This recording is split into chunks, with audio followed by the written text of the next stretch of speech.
کر دیں.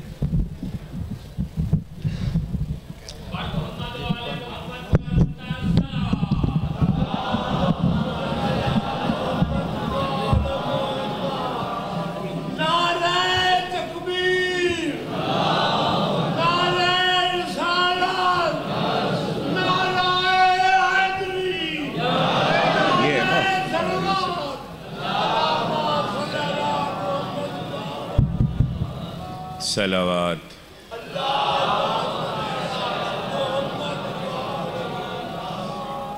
موبائل بند کر دیجئے اور یہ کیمرہ جو صاحب آپریٹ کر رہے ہیں اس کو بند کریں. بند کر دیں اس کو. مجلس کے تہذیب اور ادب کو برقرار رکھیں. موبائل بند کر لیجئے. صلوات بھیج دیجئے محمد و آل محمد. اعوذ باللہ السمیع العلیم من الشیطان اللعین الرجیم. بسم اللہ الرحمن الرحیم. الحمد للہ علی ما علما ولہ الشکر علی ما الہما والصلاة بما قدم بالعموم لعمل ابتداها وسبوغ آلاء الاسداها والصلاة والسلام على عبده ورسوله الذي اختاره قبل أن أرسله وسماه قبل أن اصطفاه واجتباه قبل أن ابتعثه إذا الخلائق بالغيب مكلولة وبنهاية العدم مقرونة سيدنا ومولانا بالقاس صلى الله وأهل بيته الطيبين الطاهرين المعصومين المظلومين الذين أذهب الله عنهم الرجس وطهرهم تطهيرا.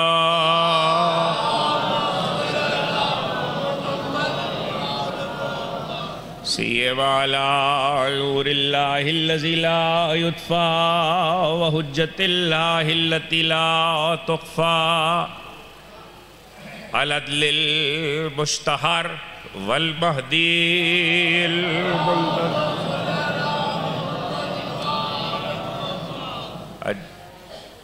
ولعنة الدائمة الباقية ولا أعدائهم وملك رفضاء إليهم وغاصب حقوقهم أجمعين من يوم ظلمهم إلى يوم الدين.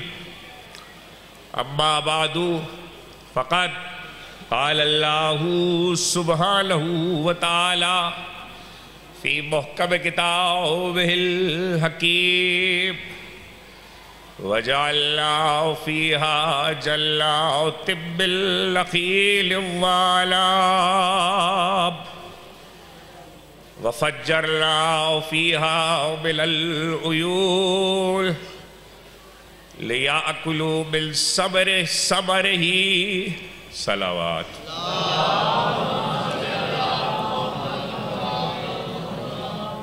ایک بار اور بلند آواز سے صلوات بھیج دیجئے محمد.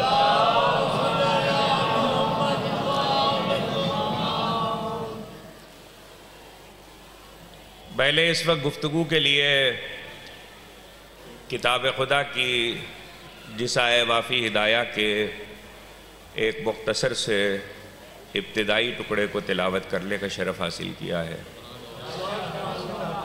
یہ سورہ مبارکہ یاسین کی آیت ہے. اس لحاظ سے پوری ابھی پڑھی بھی لگی ہے. اس لحاظ سے اکثر احباب اور سننے والے واقف ہوں گے، چونکہ آیت اس سورے کی پڑھ دی ہے، اس لیے سورے کا تعارف 2 لفظوں میں، تاکہ ہمارے بچوں کو اور نئی نسل کو یہ بھی پتہ ہو کہ قرآن مجید کے سوروں کی خصوصیات کیا ہیں۔ یہ ایک الگ بحث ہے کہ جاننا کیوں ضروری ہے، کہ ہم کیوں جانیں کہ قرآن کے سوروں کی خصوصیات کیا ہیں، آیتیں کیا کہہ رہی ہیں، کیوں پڑھا جائے۔ اس لیے پڑھا جائے تاکہ یہ پتہ چلے کہ خدا علی کی مدح کیسے کیسے کرتا ہے۔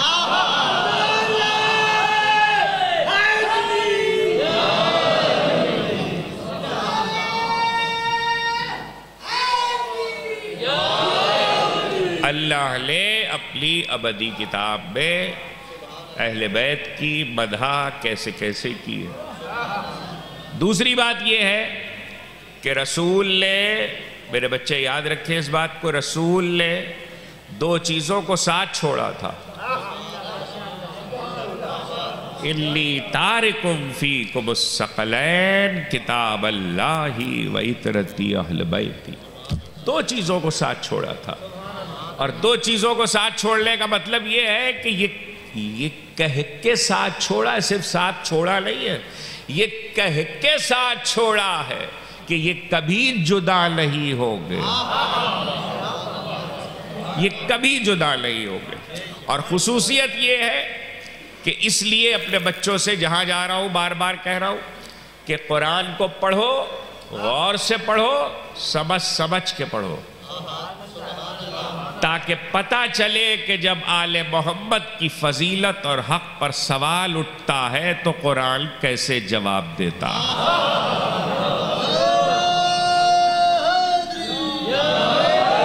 یہ 2 جملے اس لیے کہہ دیے کہ آپ کیا پہلی بار آیا ہوں تو ذرا سا میرے اس مفہوم سے لوگ واقف ہو جائیں کہ میں کیا بات کرنے جا رہا ہوں۔ جو آیت پڑھی ہے وہ سورہ یاسین کی ہے۔ یاسین کو لوگ کسی وقت نہ پڑھتے ہو، کم از کم مردے پہ ضرور پڑھ لی جاتی ہے یا مرتے وقت پڑھ لی جاتی ہے۔ مجھے اس وقت مردوں سے نہیں زندوں سے گفتگو ہے، اس لیے کہ محبت علی کے دل میں ہونے پر قبر میں اترنے کے بعد بھی مردہ نہیں ہوتا۔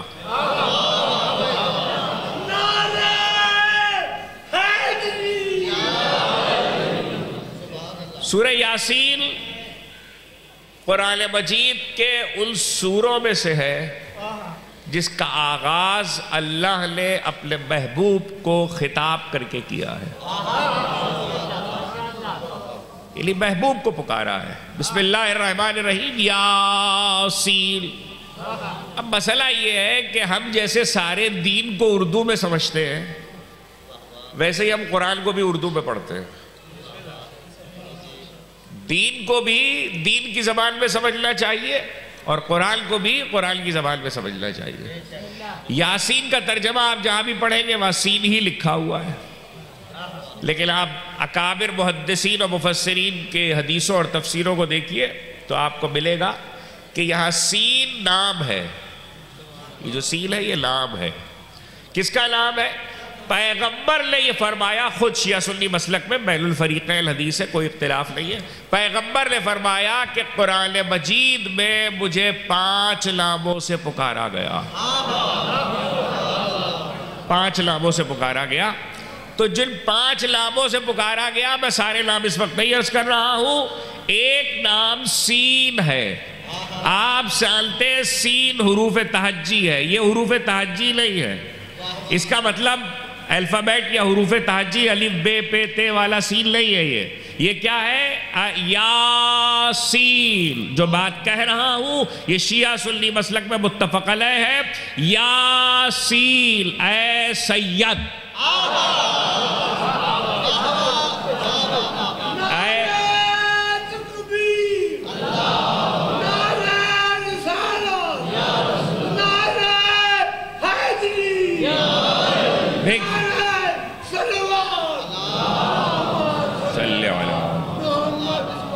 بلند آواز سے درود بھیجیے محمد و آل محمد صلی علی محمد یاسین. زیادہ دیر مجھے اس پہ نہیں رکنا ہے, صرف تعارف دو لفظوں میں کرا دوں. اے سید, اے سید. میں نے کبھی کسی منزل پر کہا تھا کہ کائنات کے کئی لاکھ غلام مل کے کسی کو سید کہیں اور ہے. اللہ کسی کو کہے سید, پروردگار کسی کو کہے سید, خالق کائنات کسی کو کہے سید, تو اس لب و لہجے میں قرآن میں دو لفظ آئے ہیں, دونوں آپ تک پہنچا رہا ہوں, اس کو دونوں کو یاد رکھیے گا. ایک لفظ ہے یاسین کے آغاز میں, یا بسم اللہ الرحمن الرحیم یاسین. دوسرا لفظ ہے بسم اللہ الرحمن الرحیم طٰہٰ. وہاں کیا مطلب ہے؟ اے طاہر, اے پاکیزہ. تو خدا کہے طاہر, خدا کہے سید, تو اس کا مطلب یہ نہیں ہے کہ خدا یہ بتا رہا ہے کہ جیسے تم سید ہو ویسے میرا نبی سید ہے یا محبوب سید ہے. یہ نہیں بتلا رہا. خدا یہ بتلا رہا ہے, اب آپ کیسے سنیں گے مجھے نہیں پتا, خدا یہ بتلا رہا ہے کہ یہ سید ہے, اس کے علاوہ جو ہے وہ غلام ہے.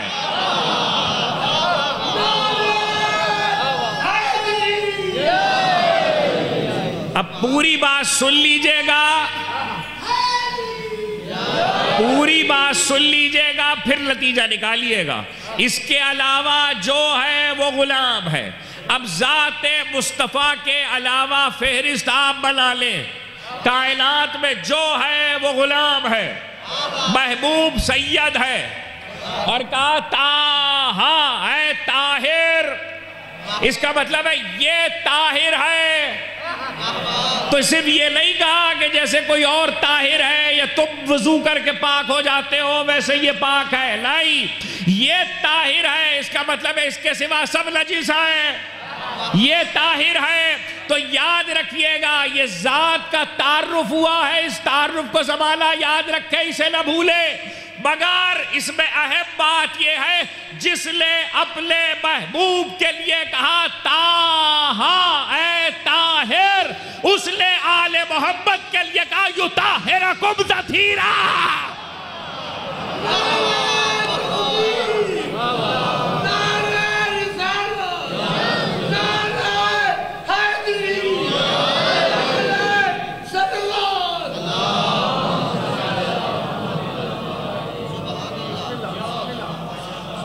جس نے محبوب کے لیے کہا طٰہٰ, طاہر, اس نے آل محمد کے لیے کہا یطہرکم تطہیرا.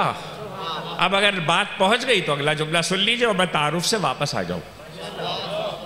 اور وہ یہ کہ جیسے طٰہٰ میں محبوب کی بات کی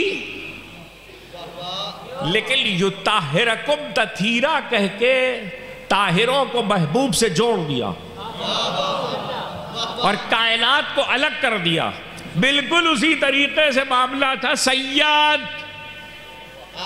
سید, سید کا مرتب سردار, سید کا مطلب آقا,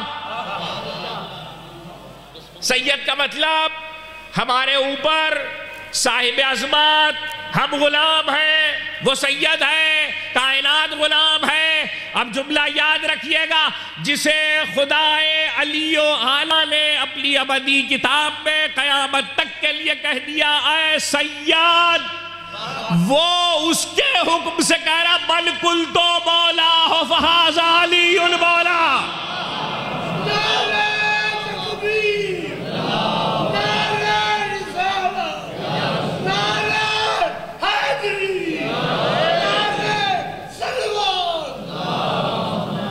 صلی علی محمد. اچھا یہ میں آپ کو بتا دوں, یہ درود پڑھنا جو ہے مجھے نہیں پتا کون کیا کہہ رہا ہے. درود پڑھنا یہ نہ ذاکر کی فرمائش ہے, نہ خطیب کی, نہ عالم کی, نہ بانی کی.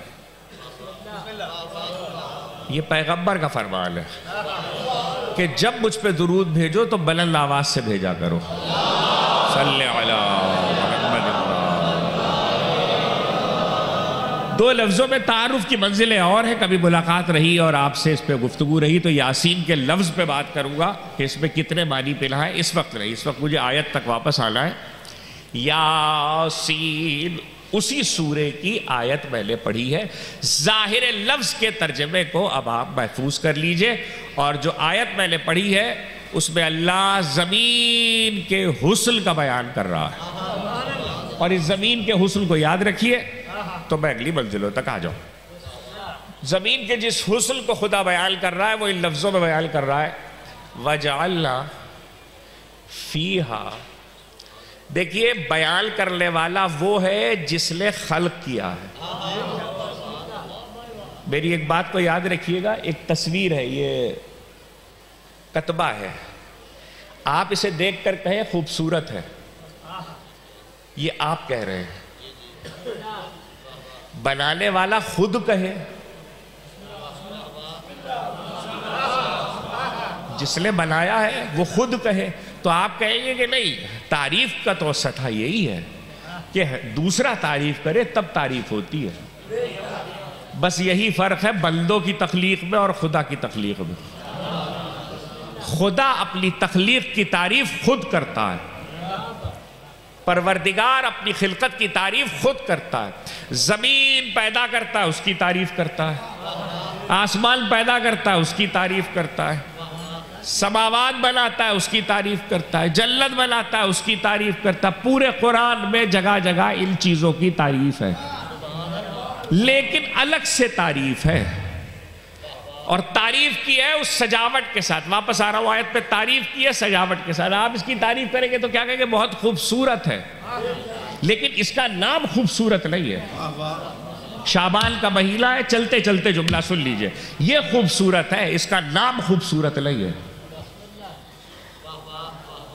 یہ آپ تعریف کریں بہت حسین ہے, اس کا نام حسین نہیں ہے. یہ تعریف ہو رہی ہے بہت حسین ہے. خدا کسی کو خلق کرے اور نام ہی رکھ دے حسن و حسین.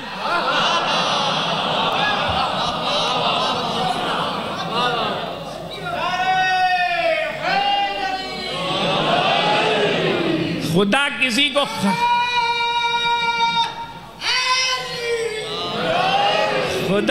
کو خلق کرے اور نام ہی رکھ دے حسن و حسین. اگر وقت ہوتا تو تفصیل میں جاتا. عالم اسلام کی جو مجھے مستقل سنتے ہیں وہ جانتے ہیں کہ میں شیعہ مسلک کی حدیثوں کی کتابوں کا حوالہ اور کتابوں کا حوالہ شیعہ مسلک کی بہت کم دیتا ہوں. علماء اہل سنت کی کتابوں کے حوالے ہی دیتا ہوں. علماء اہل سنت کی حدیثوں کی بڑی کتابوں میں, جس میں علامہ طبرانی شامل ہیں, انہوں نے لکھا کہ حسن و حسین سے پہلے رسول سے آدم تک یہ نام غیب میں تھے. یہ علماء اہل سنت کی حدیث ہے. اب سنیے میری بات کو سنیے, یہ نام غیب میں تھے. حسن و حسین سے پہلے کسی کا نام عرب میں حسن و حسین نہیں ہے, جبکہ اسی خاندان کے عربی کے الفاظ پورا معاشرہ بول رہا ہے. حسن کا لفظ بھی ہے, احسان کا لفظ بھی ہے, تحصیل کا لفظ بھی ہے, حسنہ بھی ہے, حسنہ بھی ہے, مگر حسن و حسین یعنی کسی باپ کے, ماں کے, دادا کے, دادی کے, نانا کے, نانی کے ذہن میں بھی عربی بولنے والے کے نہیں آیا کہ میں اپنے بچے کا نام حسن و حسین رکھوں. علامہ طبرانی نے لکھا اللہ نے غیب میں رکھے تھے. آدم سے لے کے خاتم تک 10,000 سال خدا نام کو غیب میں رکھے تو کوئی ڈھونڈ نہیں سکتا, نام والے کو غیب میں رکھے تو کیا ہوگا.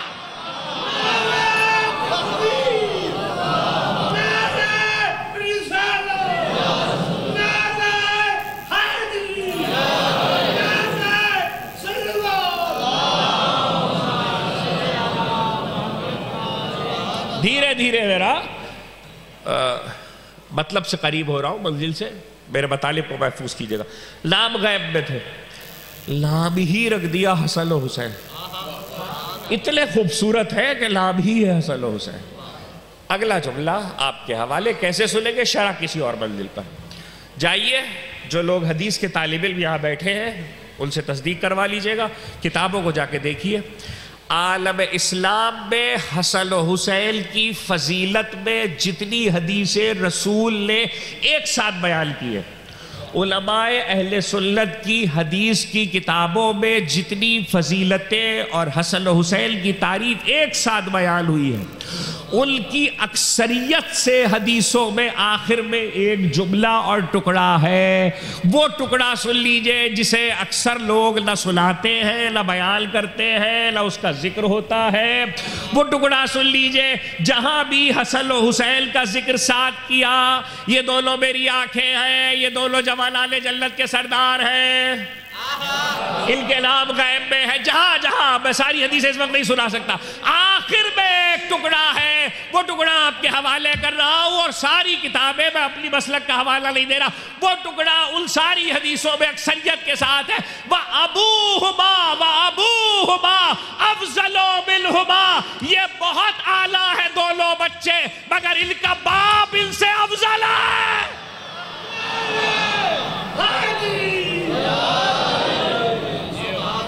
ان کا باپ ان سے بھی افضل ہے۔ تو یہ بنیادی چیز ہے۔ اب روکا تھا میں نے آپ کو، کہا خالق خود تعریف کر رہا ہے، اور کس کی تعریف کر رہا ہے؟ زمین کی، کائنات کی۔ وَجَعَلْنَا فِيهَا جَنَّاتٍ مِّن نَخِيلٍ وَأَعْنَابٍ وَفَجَّرْنَا فِيهَا مِنَ الْعُيُونِ۔ ترجمہ آپ کے حوالے۔ ہم نے زمین پر باغ کھلا دیے۔ باغ، ایک لفظ آیا یہاں پہ جنات۔ جنات ترجمہ جمع ہے جنت کی۔ اچھا، جنت میں جانے کی تمنا بھی بہت سے لوگ کرتے ہیں، اور جنت کا ذکر بھی بہت ہوتا ہے، اور اپنے جنتی ہونے پہ فخر بھی بہت کو ہے۔ ایک سوال پوچھ لوں اس مقتدر مجمع سے، جنت کو جنت کیوں کہتے ہیں؟ یہ عربی میں جنت کو جنت کیوں کہتے ہیں؟ آپ کو معلوم ہے 3 لفظ ہے عربی زبان میں، آپ ان کا زیر زبر بدل دیجئے، زیر زبر بدل دیجئے، تو وہ تینوں لفظ ایک ترتیب سے الگ الگ معنی دیتے ہیں، لکھے ایک طرح جاتے ہیں، زیر زبر سے بدل جاتا ہے۔ یہ لکھیے جیم نون تے، کیا لکھا آپ نے؟ جیم نون تے۔ آپ کہیں گے اسے کیا پڑھیں گے؟ اسے جنت پڑھیں گے؟ جی نہیں، اسے جنت تب پڑھیں گے جب اس پر جیم پر زبر ہوگا، اور اگر جیم کے نیچے زیر ہوگا تو جلہ پڑھیں گے، اور اگر جیم پہ پیش ہوگا تو جلہ پڑھیں گے۔ جلہ کہتے جن کو، جیسے انسان ہے اور جل ہے، اجلہ، اور جلہ کہتے ڈھال کو، سپر کو، جو میدان جنگ میں تلوار کے وار کو روکنے کے کام آتی ہے، اور جنت وہ جنت جس میں لوگ جائیں گے۔ تو لفظ ایک ہے، زیر زبر پیش سے 3 طرح پڑھا جا رہا ہے۔ عالم اسلام کی 4 بڑی فقہوں میں سے ایک فقہ کے بانی، جن کے نام سے وہ فقہ پہچانی جاتی ہے، امام شافعی۔ امام شافعی نے یہ تینوں لفظ ایک رباعی میں جمع کر دیے۔ جو گیا ہے وہ گیا ہے، اس نے پڑھا ہوگا، جو لوگ جائیں وہ پڑھا کریں در و دیوار، جو نہیں گئے اور جو نہیں پڑھ کر آئے وہ دوبارہ جائیں، اللہ انہیں لے جائے۔ نجف میں جب علی کے روضے پہ جائیں گے تو علی کے روضے کے جو آخری دروازہ زنی سے پہلے ہے اس کے اوپر لکھی ہوئی ہے وہ رباعی، سنا دیتا ہوں۔ علی الحبہ جلہ،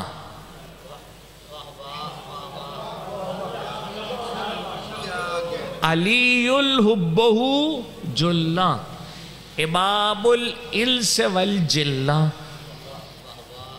وسیع مصطفیٰ حقا، قسیم النار والجنہ۔ ایک رباعی میں 3 باتوں کو ایک کیا، اور تیسرے مصرے میں جو بات کہی ہے وہ کہنے ہی کے لیے انہوں نے باقی 3 مصرے کہے۔ ترجمہ آپ کے حوالے۔ علی الحبہ جلہ، علی کی محبت ڈھال ہے۔ علی کی محبت بچاتی ہے کس سے؟ جس سے خطرہ ہو. علی کی محبت، مجھے اس منزل تک جانا ہے اگر آیت کے لفظ کو، کیونکہ یہ لفظ ہے اس پہ تھوڑا سا روک رہا ہوں میں آپ کو. علی کی محبت ڈھال ہے، بچاتی ہے کس سے؟ جس سے خطرہ ہو. ڈھال ہے. امام الانس والجنہ، علی جن و انس کے امام ہیں. وسیع و مصطفیٰ حقا، حق یہی ہے کہ امام شافعی کہتے ہیں حق یہی ہے کہ مصطفیٰ کے وسیع ہے. مصطفیٰ کے وسیع ہے. قسیم النار والجنہ، علی جنت اور جہنم کے تقسیم کرنے والے ہیں. اور اب اگر بات یہاں تک آ ہی گئی ہے تو یہ فقرہ بھی یاد رکھیے کہ علامہ ابن عساکر دمشقی، جن کا تعلق میرے مسلک سے نہیں ہے، انہوں نے 3 سے زیادہ حدیثوں میں حدیثوں کو نقل کیا ہے جہاں یہ فقرہ خود علی کی زبانی نقل ہوا ہے کہ علی جنت اور جہنم کو تقسیم کریں گے. تو علی نے خود بتایا کہ کیسے تقسیم کریں گے. علی نے کہا کہ میں جہنم کے سامنے کھڑا ہو کے کہوں گا ہذا لی و ہذا لک، یہ میرا والا ہے، یہ تیرا والا.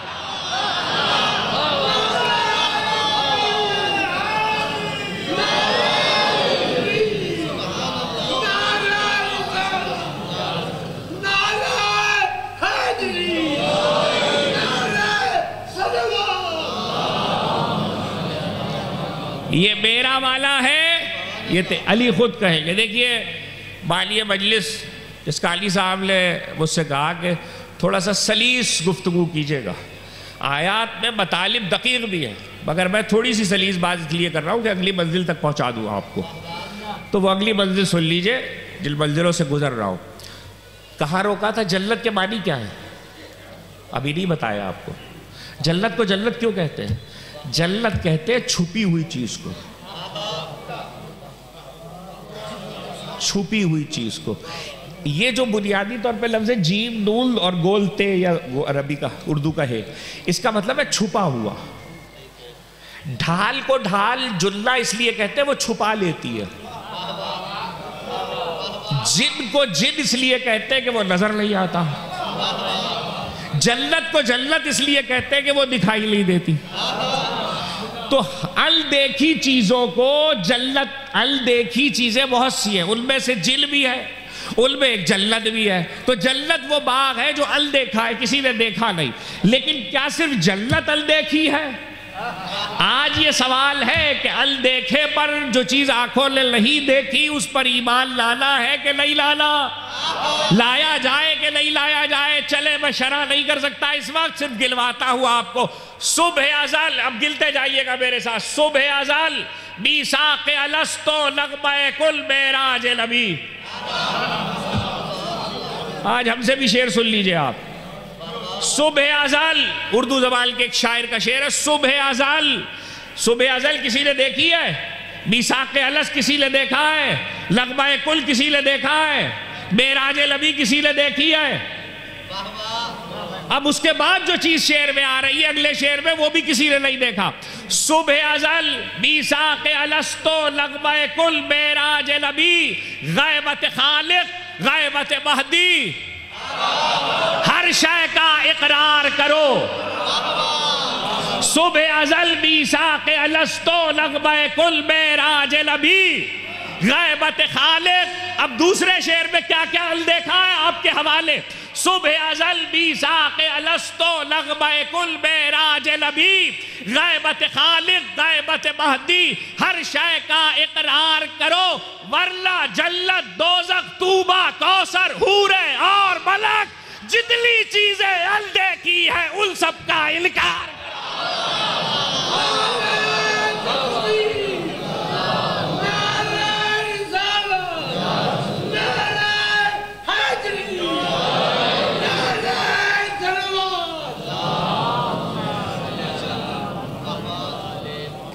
تو جنت کیوں کہتے ہیں؟ چھپی ہوئی چیز ہے. اب یہ بات پہنچ گئی تو سنیے قرآن کیا کہہ رہا ہے. وَجَعَلْنَا فِيهَا جَنَّاتٍ مِّن نَخِيلٍ وَأَعْنَابٍ. ہم نے زمین پر، یہ ساری گفتگو صرف ایک مرحلے کے لیے، اور وہ مرحلہ محفوظ کر لیجئے. ایک بہت فکری بات آپ کے حوالے کر رہا ہوں. ہم نے زمین پر باغات کھلائے، باغ لگائے. کاہے کے باغ ہیں؟ کھجوروں کے. اور کاہے کے باغ ہیں؟ انگوروں کے. قرآن کہہ رہا ہے. اور پھر ہم نے وَفَجَّرْنَا فِيهَا مِنَ الْعُيُونِ، اس میں چشمے جاری کیے. لِيَأْكُلُوا مِن ثَمَرِهِ، تاکہ وہ اس میں سے کھائیں. وَمَا عَمِلَتْهُ، بیٹھ تو بیٹا. لِيَأْكُلُوا مِن ثَمَرِهِ، تاکہ وہ اس میں سے کھائیں. اور لگائے ہم نے، کھائے وہ باغ. یہ خود قدرت بیان کر رہی ہے. اچھا یہ واحد جگہ نہیں ہے پورے قرآن میں جہاں باغ بیان کیے. اگر تفصیل کا وقت ہوتا تو میں وہ آیتیں بھی عرض کرتا اور پیش کرتا کہ جن آیتوں میں بہت تفصیل سے باغات کا ذکر ہوا ہے. لیکن صرف یہاں کے باغات کا ذکر نہیں ہوا ہے. زمین پہ جو باغات لگائے ہیں ان میں کھجور ہے، توجہ کیجئے گا، اس میں انگور ہے، اور اس میں چشمے جاری کیے ہیں. اور یہ سب ہم نے اس لیے کیا ہے تاکہ وہ لِيَأْكُلُوا مِن ثَمَرِهِ، اس کے پھلوں سے خود کھائیں یا پھلوں سے فائدہ اٹھائیں. اس لیے کہ پھل دونوں طرح کے ہوتے ہیں، باغ کا پھل دونوں طرح سے ہوتا ہے. تو اب قرآن مجید، اس سے آگے روکوں گا نہیں میں آپ کو. میرا ارادہ تھا کہ میں تھوڑا سا اور مطالب پہ روکتا، لیکن بہت سارے مطالب ہیں، اس لیے چاہتا ہوں کہ یہ بات پہنچ جائے اور اس کو محفوظ کر لیجئے کہ قرآن یہ کہہ رہا ہے کہ ہم نے باغات زمین پہ لگائے ہیں. ابھی ہم کیا کہہ کر آ رہے ہیں، کیا سمجھ کے آ رہے ہیں کہ جنت بھی باغ کو کہتے ہیں. جنت کے جو نام قرآن میں آئے ان میں سے ایک عدل ہے، ایک خلد ہے، ایک جنت ہے، اس کے علاوہ فردوس ہے. یہ سب جنت کے نام ہیں.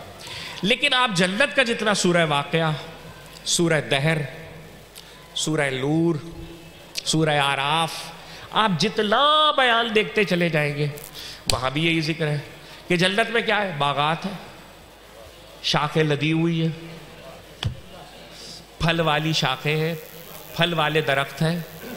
اب آپ سے ایک سوال کر رہا ہوں. میں تو کراچی جیسے شہر میں رہتا ہوں، آپ رہتے ہیں پنجاب کی زرخیز زمین پر، اس لیے کھیت کھلیان باغات آپ نے مجھ سے زیادہ دیکھے ہیں. قرآن دو طرح کے باغات کا بیان کر رہا ہے، ایک زمین کے باغات، ایک جنت کے باغات. کھجور زمین پہ بھی ہے، کھجور جنت میں بھی ہے. انگور زمین پہ بھی ہے، انگور جنت میں بھی ہے. سیب زمین پہ بھی ہے، سیب جنت میں بھی ہے. چشمے زمین پہ بھی ہے، چشمے جنت میں بھی ہے. میں کچھ کہہ رہا ہوں، بس میں آ گیا منزل پر. کھجور زمین پر بھی ہے، کھجور جنت میں بھی ہے. سیب زمین پر بھی ہے، سیب جنت میں بھی ہے. انگور زمین پہ بھی ہے باغوں میں، انگور جنت میں بھی ہے. درخت زمین پر بھی ہے، درخت جنت میں بھی ہے. سایہ یہاں بھی دینے والے درخت ہے، سایہ وہاں بھی دینے والے درخت ہے. چشمے یہاں بھی ہے، چشمے وہاں بھی ہے. کوئی فرق ہے یا نہیں؟ یہاں اور وہاں کے باغوں میں کوئی فرق ہے یا نہیں؟ یہ مجلسیں سننے والے لوگ میرے سامنے بیٹھے، اپنے فہم کی بنیاد پر ہی کوئی بتا دے کہ جنت اور زمین کے باغات میں کیا فرق ہے. تو آپ کہیں گے قبلہ پہلا فرق تو یہ ہے کہ یہاں کا درخت سوکھ جاتا ہے،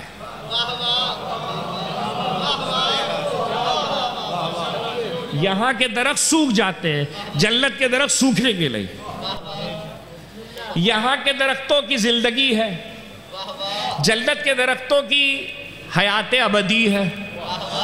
میں پوچھوں دوسرا فرق کیا ہے، تو آپ یہ قبلہ دوسرا فرق جو ہم نے آنکھوں سے تو نہیں دیکھا، اندیکھا ہے، لیکن کتابوں میں پڑھا ہے، حدیثوں سے سنا ہے، علماء سے سنا ہے، اور وہ ہے بالکل صحیح فرق ہے. وہ کیا ہے؟ آپ نے انگور کی بالی سے انگور توڑے، اب اگلی فصل آئے گی تو اس پہ انگور آئیں گے. کچھ کہہ رہا ہوں. آپ نے سیب توڑا شاخ سے، اب اگلے سال سیب کی فصل آئے گی تو سیب آئے گا. لیکن جنت سے سیب توڑا اور سیب آ گیا. کچھ کہہ رہا ہوں.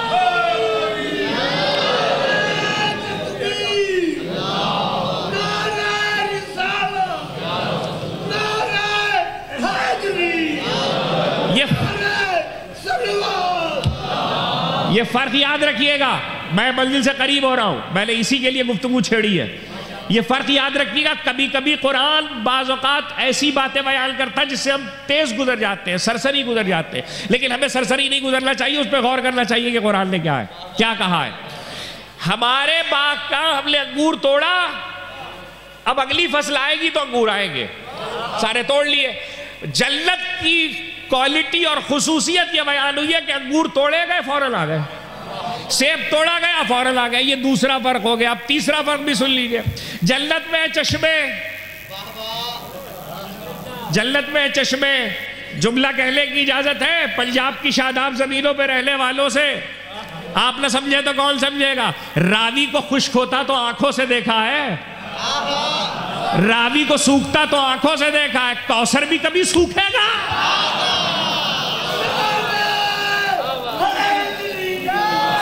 سلسبیل بھی کبھی سوکھے گا. اس کا مطلب یہ کہ دنیا کے چشموں میں اور جنت زمین کے چشموں میں اور جنت کے چشموں میں تیسرا بڑا فرق یہ ہوا کہ یہاں کے دریا چشمے خشک ہو جاتے ہیں, وہاں کے خشک نہیں ہوں گے. اب چوتھا فرق بھی سن لیجئے. چوتھا فرق یہ ہے کہ یہاں کی زمین پر جتنے باغات ہیں اس میں فصلیں موسم کی محتاج ہیں. کچھ کہہ رہا ہوں. گرمی میں انگور نہیں آتا, سردی میں آم نہیں آتا. اب فصل کے بغیر لوگ لگانے لگے, وہ ایک الگ بحث ہے, لیکن ایک فطرت کا نظام ہے. تو ہر شے اپنی فصل پر آئے گی, اور 4 موسم زمین کے باغوں پہ اور کھیتوں پہ گزرتے ہیں, لیکن جنت میں ایک ہی موسم ہے. جنت کا موسم نہیں بدلتا, اس لیے کہ آپ کے 4 موسم ہیں, لیکن آپ کے, توجہ کیجئے گا, آپ کے ہاں روشنی بدلتی ہے. کبھی اندھیرا ہوتا ہے, کبھی روشنی ہوتی ہے, کبھی سورج کی تمازت زیادہ ہوتی ہے, کبھی کم ہوتی ہے, کبھی چاندنی زیادہ ہوتی ہے, کبھی چاندنی کم ہوتی ہے. اس سے موسم پہ اثر پڑتا ہے, کبھی گرمی زیادہ ہوتی ہے, کبھی ٹھنڈ زیادہ ہو جاتی ہے. جنت کا موسم ایک ہے, اس لیے کہ جنت کی روشنی ایک ہے. شیعہ سنی دونوں مسالک میں, حدیثوں کی کتابوں میں یہ جملہ موجود ہے کہ پوچھا گیا جنت میں روشنی کس چیز کی ہے؟ چراغوں کی ہے, سورج کی ہے, بلب کی ہے, کس چیز کی ہے؟ کہا علی و زہرا کے مسکرانے کی ہے.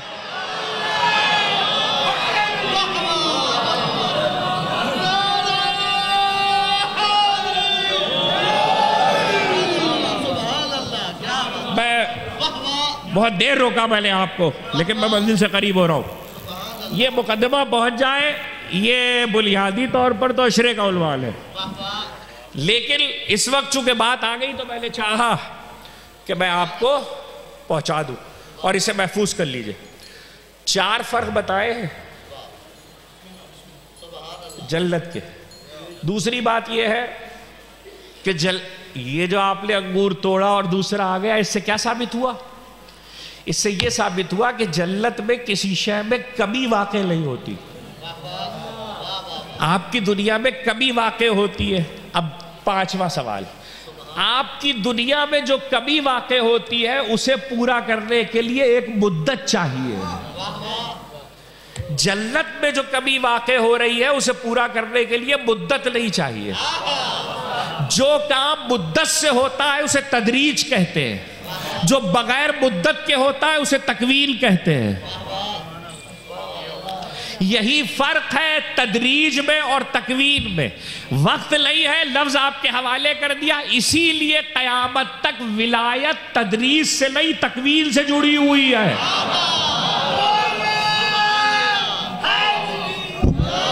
ولایت تدریج سے نہیں تکوین سے جڑی ہوئی ہے, اس لیے کہ تدریج اور ہے, تکوین اور ہے. تو جو کام مدت ہونے میں مدت لگ رہی ہے جس کام کے ہونے میں وہ تدریج ہے, اور جو یکایک ہو رہا ہے. اب آپ کہیں گے یکایک کیا ہوتا ہے, تو وہ یکایک بھی سنا دیتا ہوں. اگر عالم اسلام کی بڑی حدیث کی اور سیرت کی کتابیں یہ لکھے کہ حضرت سلمہ رضی اللہ تعالی عنہ سے روایت ہو کہ جس رات کو رسول نے، اور میں ساری کتابیں دیکھنے کے بعد کہہ رہا ہوں، جس رات کو رسول نے اعلان کیا تھا کل میں علم مرد کو دوں گا جو کرار ہوگا غیر فرار ہوگا، حدیث آپ کی سنی ہوئی ہے، صحیح ستہ میں موجود ہے، صحیح بخاری، صحیح مسلم اور سیرت میں شرح مواہب تک چلے جائیے، مگر ایک فقرہ حدیث میں ہے، اور وہ یہ ہے کہ جب صبحوں کو رسول نے علم کو بلند کیا عطا کرنے کے لیے، تو اب رسول نے سب کو دیکھا، وہاں علی موجود نہیں تھے، اس لیے کہ علی مدینے میں تھے، تو حدیث کا فقرہ وَإِذَا النَّحْلُ بِعَلِيٍّ، اچانک علی ہمارے درمیان تھے، اچانک، جو کام اچانک ہو اسی کو معجزہ کہتے ہیں۔ نعرہ تکبیر، نعرہ رسالت، نعرہ حیدری، نعرہ سلوات۔ اچانک علی ہمارے اندر، اب روکا کہا تھا آپ کو، تو تدریج اور تکویل یہ اپنی جگہ پہ ایک تفصیل ہے، اس وقت نہیں، صرف اشارہ کر دیا۔ جنت کے باغوں میں اور زمین کے باغوں میں سب سے بڑا فرق 5 ابھی تک آئے، بہت ہے، میں نے صرف 5 گلوا دیے۔ جنت میں کبھی واقع نہیں ہو رہی، زمین پہ کبھی واقع ہو رہی ہے۔ زمین پہ جو توڑ لوگے وہ فوراً نہیں اگے گا، سب جنت پہ فوراً آ جائے گا۔ جنت میں سایہ وہاں کا درخت بھی دیتا ہے، یہاں کا درخت بھی دیتا ہے، لیکن جنت کے درخت خشک نہیں ہوتے، یہاں کے درخت خشک ہو جاتے ہیں۔ جنت کے چشمے سوکھتے نہیں ہیں، یہاں کے چشمے سوکھ جاتے ہیں۔ اس سے پتہ کیا چلا؟ میں آپ کو کسی فلسفیانہ بحث میں نہیں جا رہا، سادی سی بات کر رہا ہوں۔ اس سے پتہ کیا چلا؟ اس سے پتہ یہ چلا کہ جنت کا ایک مزاج ہے، اللہ نے جنت کو ایک فطرت پہ خلق کیا ہے، تو جو جنت ہے، جنت سے متعلق جو کچھ ہے وہ جنت کی فطرت پر ہے۔ یا تو یہ مان لو کہ وہ جنت کی فطرت پر ہے، یا پھر یہ مان لو کہ جنت کسی کی فطرت پر ہے۔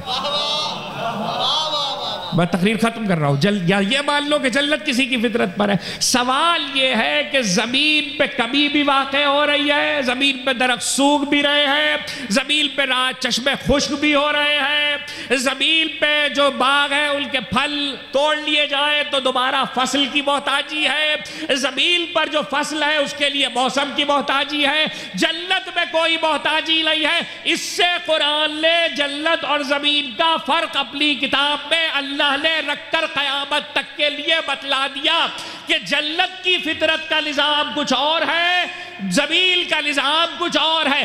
اب ہاتھ جوڑ کے آپ سے پوچھنا ہے کہ اگر رسول صحیح حدیثوں کے، عالم اسلام کے مطابق صحیح حدیث ہے، اگر رسول یہ کہہ کر جائے کہ حسن و حسین جوانان جنت کے سردار ہیں، جوانان جنت کے سردار ہیں، تو میں یہی پوچھنا چاہتا ہوں جسے جنت ہی سمجھ میں نہ آئے اسے حسن و حسین کیا سمجھ میں آئے؟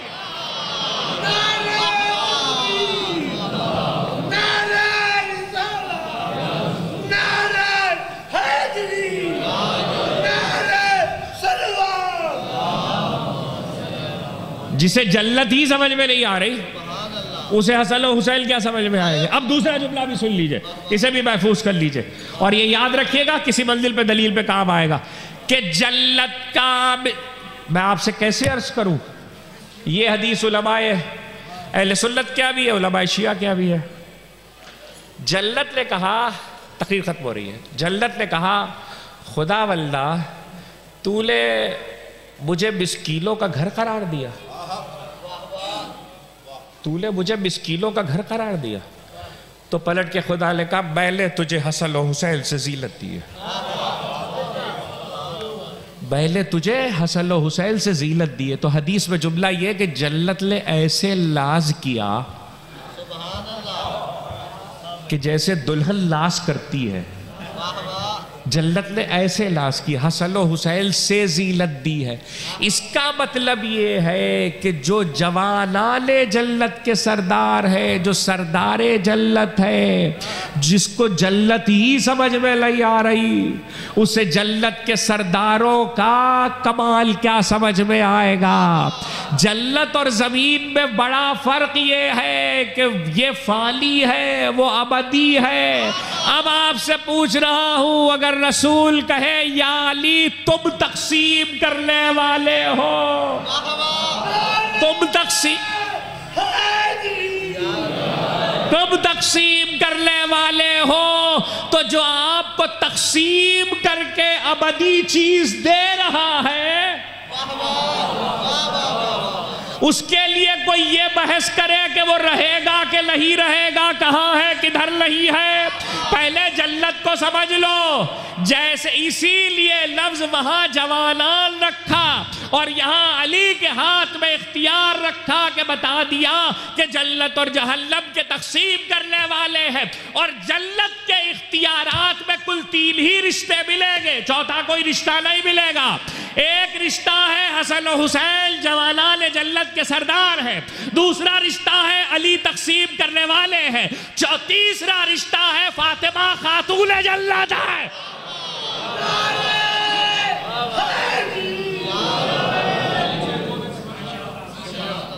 سیدہ خاتون جلت ہے۔ جو سمجھا وہ سمجھا، جو نہیں سمجھا اس کے لیے ایک جملہ کہہ رہا ہوں۔ علماء اہل سنت کیا بھی حدیث ہے، علماء شیعہ کیا بھی ہے۔ حضرت خضر زندہ ہے، حضرت خضر، حدیثوں میں یہ ہے کہ حضرت خضر کا جہاں نام لو تو فوراً کہو علیہ السلام، فوراً کہو، تقریر ختم ہو گئی، علیہ السلام۔ شعبان کا مہینہ اس لیے جملہ کہہ رہا ہوں، حضرت خضر کا جہاں نام لو تو فوراً کہو علیہ السلام۔ کیوں کہو؟ اس لیے کہ ادھر ان کا نام لیا جاتا ہے وہ پہنچ جاتے ہیں، ادھر ان کا نام لیا جاتا ہے ادھر پہنچ جاتا ہے۔ اور ان کی دوسری خصوصیت بھی سن لیجیے حضرت خضر کی، دوسری خصوصیت ان کی حدیثوں میں یہ ہے کہ اگر کسی سوکھی زمین پہ قدم رکھ دے تو سبزہ ہو جاتا ہے۔ مجلسی زبان میں کہہ دوں، صحرا کو جنت بنا دیتے ہیں۔ بس آپ نے تو سبحان اللہ کہہ دیا، میں ہاتھ جوڑ کے ایک جملہ کہوں، پیچھے نماز پڑھنے والا تو ایسا ہے، پڑھانے والا کیسا ہوگا؟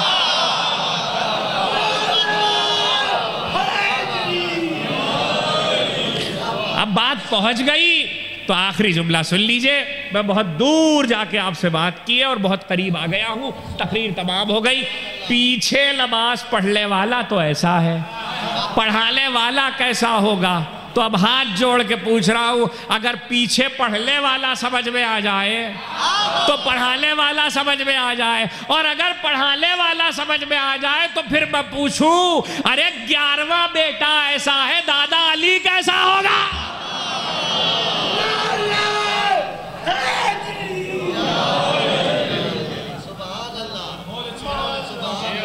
یہ ہے جلت، جہاں قدم رکھ دے۔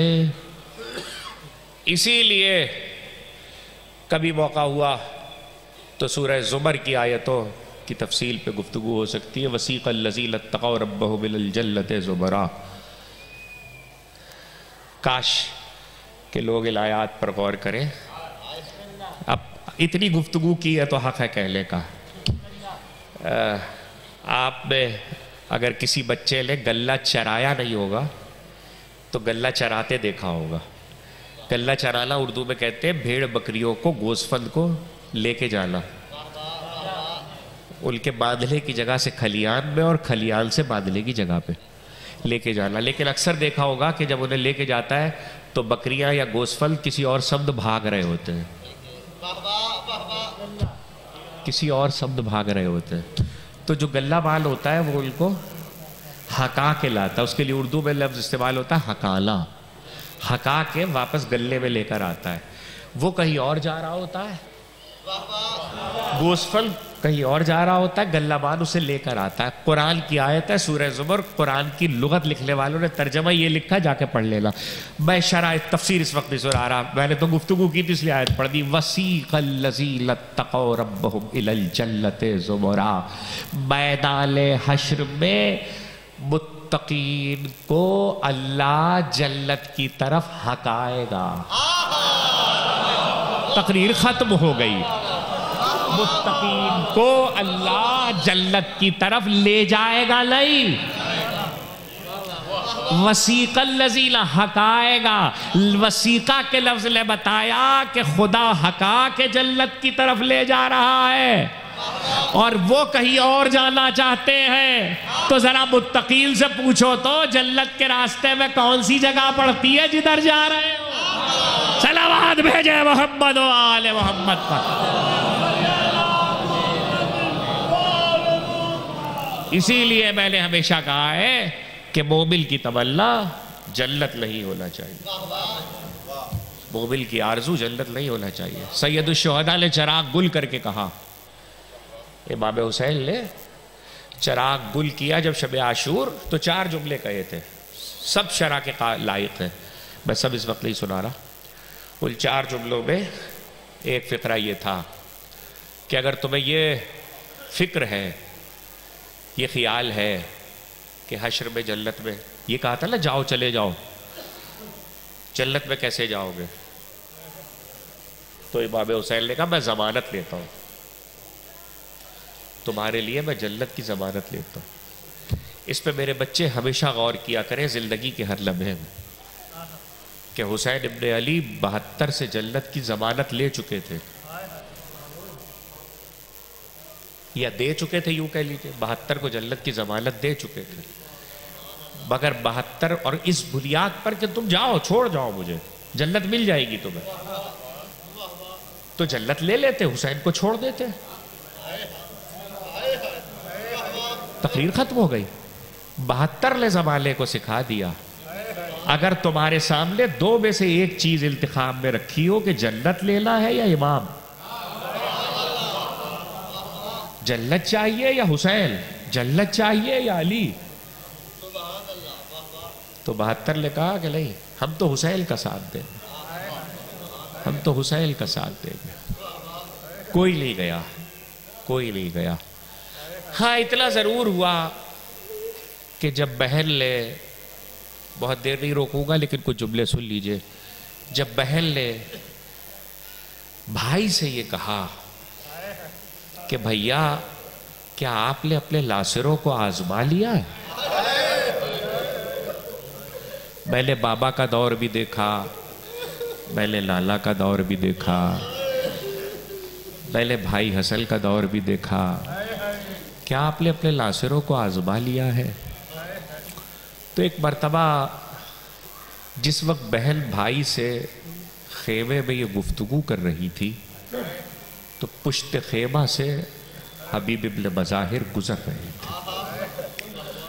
آواز آئی تو آئے انصار کے پاس، اور یہ وہ واقعہ ہے، مجھے نہیں پتا کہ کتنا پڑھا جاتا ہے، مقتل کی ساری کتابوں میں اسی طرح موجود ہے تاریخ کی. آئے انصار کے پاس اور کہنے لگے کہ تم بیٹھے ہوئے باتیں کر رہے ہو، علی کی بیٹی کو تمہاری وفاؤں پہ اعتماد نہیں ہے.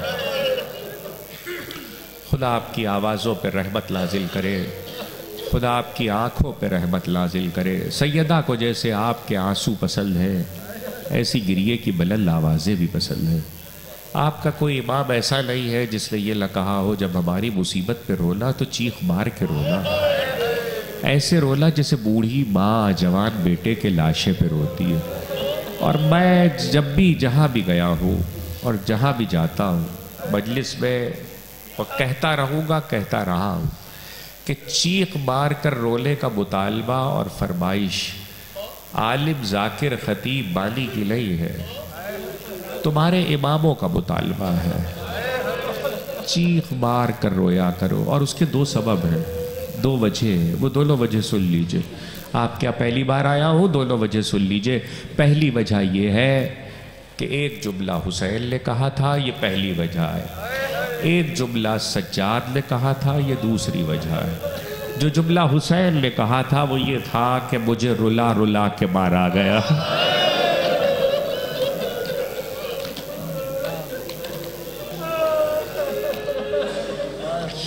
خدا آپ کی آوازوں پہ رحمت نازل کرے، خدا آپ کی آنکھوں پہ رحمت نازل کرے۔ سیدہ کو جیسے آپ کے آنسو پسند ہے، ایسے گریے کی بلند آوازیں بھی پسند ہے۔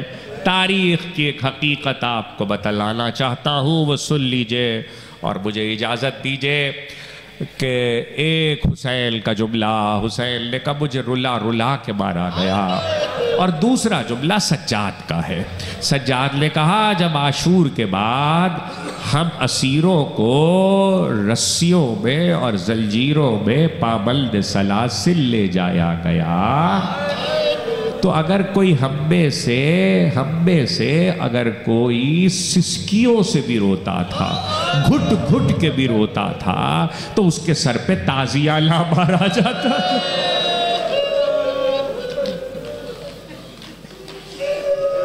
خدا آپ کی آوازوں پہ رحمت نازل کرے، خدا آپ کی آنکھوں پہ رحمت نازل کرے۔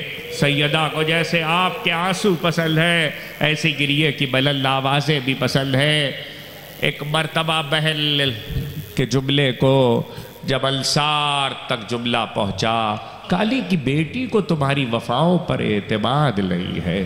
مقاتل کے فقرے یہ ہے کہ حسین کے ناصر در دولت پر خیمے کے دروازے پہ یکجا ہوئے اور سب نے آ کر آواز دی، فرزند رسول کو سلام کیا اور کہا فرزند رسول اگر ہماری وفاؤں پر اعتماد نہیں ہے تو ہم یہ اپنی ہی تلواروں سے گلے کاٹ کر سر آپ کے قدموں میں ڈیوڑی پہ رکھ دیتے ہیں۔ بس اتنا کہنا تھا۔ یہی وقت تھا جب حسین نے یہ فقرہ کہا، جیسے ناصر مجھے ملے نہ میرے نانا کو ملے، نہ میرے بابا کو ملے، نہ میرے بھائی کو ملے۔ یہ وہ وقت تھا جب حسین نے یہ فقرہ کہا۔ یہ امام حسین کا فقرہ مقاتل میں موجود ہے۔ ایسے میں ایک مرتبہ ایک بات بس آپ سے پوچھنا ہے، شب عاشور اپنی وفاؤں کا اعتماد پیدا کرنے والے اور وفاؤں کا یقین دلانے والے یہ ناصر شام غریبہ کے اندھیرے میں کتنے یاد آئے ہوں گے؟ خدا آپ کی آوازوں پہ رحمت نازل کرے، خدا آپ کی آنکھوں پہ رحمت نازل کرے۔ شام غریبہ کے اندھیرے میں اور اس سے پہلے جب حسین اکیلے ہوئے تو کس قدر یاد آئے ہوں گے۔ مگر میں نے مقاتل میں یہ دیکھا ہے، آپ ساری کتابوں کو دیکھ جائیے، جب حسین اکیلے ہوئے تو حسین نے جن کو نام لے لے کے پکارا ان میں عباس بھی ہے، علی اکبر بھی ہے، مسلم ابن عقیل بھی ہے، مسلم ابن اوسجہ بھی ہے، عابس بھی ہے، زہیر بھی ہے۔ لیکن یہ سب اس وقت تک ہوا جب تک حسین ابن علی زخمی نہیں ہوئے، جب تک ذوالفقار نہیں رکھی۔ حل من ناصر کہتے تھے تو سب کو پکارتے تھے نام لے کر، لیکن جب حسین نے ذوالفقار کو لیام میں رکھا تو اب اس لمحے سے لے کر حسین نے اور حسین کے بعد شام غریبہ کے اندھیرے میں خیمے جلے، اسباب لٹا، چادریں چھلی، بچوں کے تماچے لگے، بیویوں کی لیزوں سے ردائیں چھیلی گئی، گوشوارے بچیوں کے لوٹے گئے، آگ خیموں میں لگائی گئی، مگر کسی فرد کے زبان پر سوائے ایک نام کے کوئی نام نہیں آیا۔ وہی نام حسین کی زبان پہ تھا، وہی زینب و سکینہ و سجاد کی زبان پہ تھا۔ نہ علی اکبر کو پکارا، نہ مسلم ابن عقیل کو پکارا، بس ایک آواز دی، اے بھائی عباس۔